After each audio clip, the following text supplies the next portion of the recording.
placer invitarlos a nuestro canal, gracias por estar acá. Hoy los Leones Blancos Imponentes tenemos el placer de tener como invitado al profesor José Manuel Ferrer, el cual es un médico veterinario egresado de la Universidad del Zulia y es jefe de cátedra de la materia de diagnóstico veterinario por más de 30 años. Un placer, profe, un placer tenerlo acá, como Gracias. Muy bien, el placer es mío. Bueno, el día de hoy vamos a hablar un poco sobre lo que es la obesidad en caninos y felinos. Más o menos, profe, ¿cómo define usted la obesidad en nuestras mascotas? Bueno, la obesidad técnicamente se puede definir como el acúmulo excesivo de material adiposo, de tejido adiposo, en ciertas áreas de la economía animal, o en cavidades o en órganos. Entonces, ese acúmulo excesivo de material adiposo, de tejido adiposo, produce algunos cambios que pueden convertirse en patologías y por tanto producen cambios en el funcionalismo de esos tejidos donde se acumula el exceso de material adiposo. Ok, profe. Otra pregunta, ¿cómo piensa usted que esta enfermedad puede afectar a nuestras mascotas? Mira, hay varias vertientes para que se produzca la obesidad en nuestras mascotas, en este caso de en perros y gatos. Dos vertientes importantes o dos causas importantes son la alimentación inadecuada o, en el caso de perros y gatos, básicamente más en gatos, es la castración. Sabemos que una alimentación inadecuada, solemos darle a nuestras mascotas comida que consume el ser humano. En este caso, nosotros le damos el mismo alimento que consumimos en la casa, y si nosotros consumimos alimentos ricos en carbohidratos o en lípidos, probablemente lo más seguro es que eso haga que nuestra mascota, perro o gato, aumente de peso y por lo tanto acumule mayor cantidad de tejido adiposo y por lo tanto se va a convertir en una mascota obesa. La otra vertiente es sobre todo en los gatos. Sabemos que los gatos son hiperactivos, ¿no? Normalmente, habitualmente un gato es muy hiperactivo, hace mucho ejercicio, digámoslo de esa manera, y cuando castramos a un gato, por ejemplo, el gato, por una situación, un cambio hormonal, se va a hacer más sedentario, por lo tanto va a ser menos activo y el alimento que consume puede dar origen a también depósitos de mayor cantidad de tejido adiposo, convirtiendo a ese gato en un gato obeso. Ok, doctor, ya que mencionó un poco lo que es el tejido adiposo, ¿nos podría explicar brevemente cuál es la función de él? Mira, el tejido adiposo realmente no tiene una función específica. Si hablamos de lípidos, los lípidos tienen una función específica en el cuerpo, en el sistema de gatos y perros, inclusive del humano. Entonces hay enzimas y hay tejidos que son lipídicos, altamente lipídicos, como por ejemplo las meninges en el cerebro están compuestos mayoritariamente, en algunos casos, de lípidos. Por lo tanto, la función de esos lípidos es importante en la creación de tejidos importantes como el tejido a nivel de las neuronas, ¿no? Porque el tejido a nivel cerebral está compuesto específicamente, en ese caso, por lípidos, que es distinto al tejido adiposo. El tejido adiposo realmente no tiene una función específica, porque el tejido adiposo, cuando se acumula en nuestro sistema, es una acumulación patológica, que es lo que da origen a la obesidad. Por lo tanto, esa acumulación excesiva de lípidos no genera ningún beneficio para nuestro cuerpo o el cuerpo de nuestras mascotas, para el sistema, porque simplemente es una consecuencia del consumo excesivo de ese material lipídico, que su exceso se va a acumular en nuestro sistema y luego no va a tener un uso más allá de recubrir nuestras cavidades y nuestros órganos. Por lo tanto, no es bueno en ese caso tener más cantidad de tejido adiposo, porque no es bueno, porque realmente no tiene un uso adecuado, un uso específico para nuestros sistemas. Entonces, ¿cómo podemos evaluar clínicamente a un paciente obeso y cómo podemos diagnosticarlo?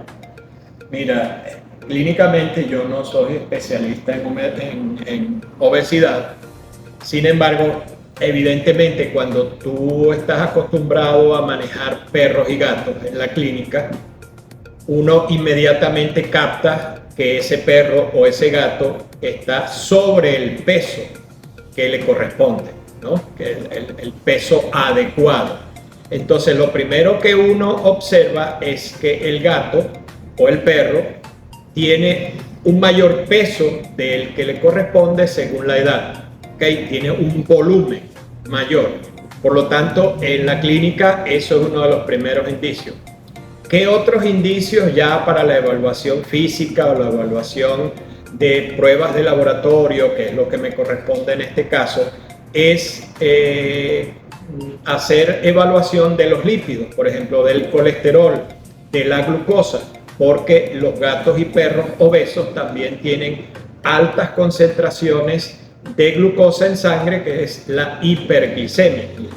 Y también pudieran tener alta concentración de colesterol, hipercolesterolemia, y eso todo nos da como resultado una evaluación o una conclusión de que ese paciente, más allá de su peso, es un paciente obeso cuando tú mides esos parámetros y esos parámetros están alterados, porque no es solamente el peso de la mascota, es también los parámetros como glucosa y lípidos, en este caso colesterol, que estén cuando están elevados también nos dan un conjunto para definir que ese paciente o ese individuo es un paciente o es un individuo obeso. Ya que comenzamos a mencionar lo que es la glucosa, yo creo que, ¿qué piensa usted, doctor, de que la obesidad puede llevar a la diabetes en los felinos? Claro que sí.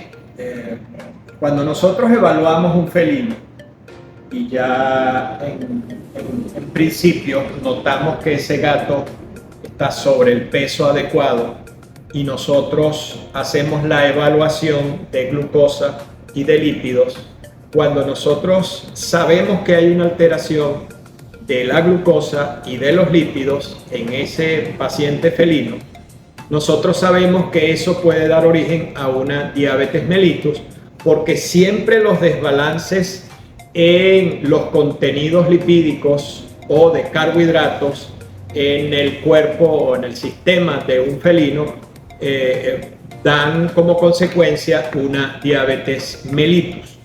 ¿Qué es la diabetes mellitus? Sencillamente es un déficit de insulina y una hiperglicemia.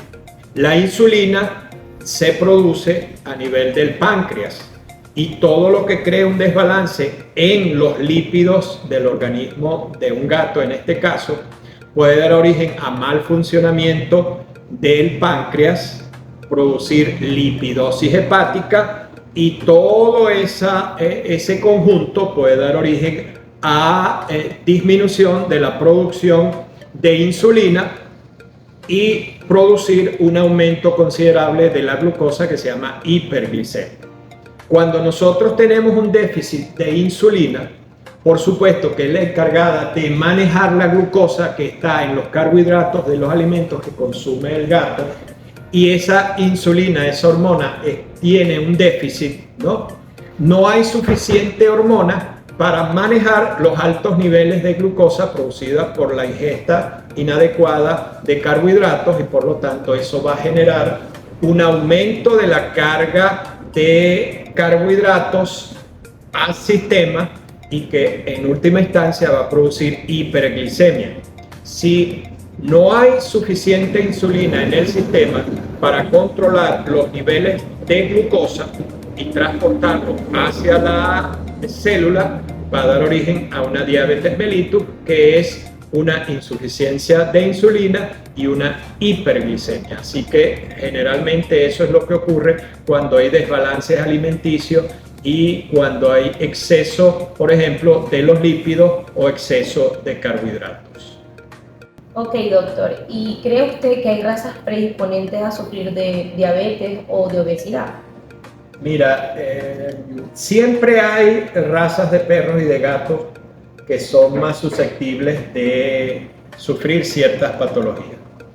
En el caso de la obesidad, todas las razas, entiendo yo, son susceptibles a la obesidad y a la diabetes mellitus. Porque si consideramos lo que hemos dicho anteriormente, de que hay dos vertientes o dos causas primordiales para la obesidad y la diabetes mellitus, que son la alimentación y la sedentariedad, en ese caso, entonces cualquier raza puede ser susceptible a la obesidad y a la diabetes mellitus. ¿Qué es lo que pasa? Que mientras usted no alimente bien a su gato y mientras el gato sea sedentario, no importa la raza, él siempre va a ser más susceptible a aumentar de peso y a ser diabético. Igual podemos decir de los perros, que dependen de que usted lo alimente con el mismo alimento que usted consume en la casa, y si es un alimento alto en calorías y alto en carbohidratos, probablemente ese perro, no importa la raza que sea, ese perro va a ser obeso y pudiera ser diabético. Doctor, ¿y qué le recomienda usted a los tutores, a nosotros como tutores, para prevenir la diabetes o la obesidad en nuestras mascotas? Mira, si consideramos las dos causas primordiales, que son alimentación, castración más sedentariedad, necesariamente el tutor de cada perro, de cada gato, debe manejar mejor esos temas, ¿no? Por ejemplo, si usted acostumbra a darle comida hecha en su casa a su gato o a su perro, más a los perros que a los gatos, usted tiene que controlar la cantidad de lípidos y de carbohidratos que le va a suministrar a su perro para que su perro no sea obeso. Quiero decir con esto que si necesariamente su perro come lo mismo que usted y usted consume exceso de carbohidratos y de lípidos, no solo usted va a ser obeso, sino que su perro también lo va a hacer. Entonces, en el caso de los gatos, que acostumbramos a darle más alimento concentrado a nuestros gatos y en ocasiones no tanto a los perros, porque muchas veces nuestros perros consumen lo mismo que nosotros, más que los gatos. Entonces hay mayor control, si se quiere, en el caso de los gatos. Ahora, en el caso de los gatos y de los perros, cuando no le damos comida casera, sino que le damos alimentos concentrados, generalmente la sugerencia que le hacemos a los tutores es que manejen bien las cantidades y la calidad de ese alimento concentrado que le vamos a dar tanto al perro como al gato.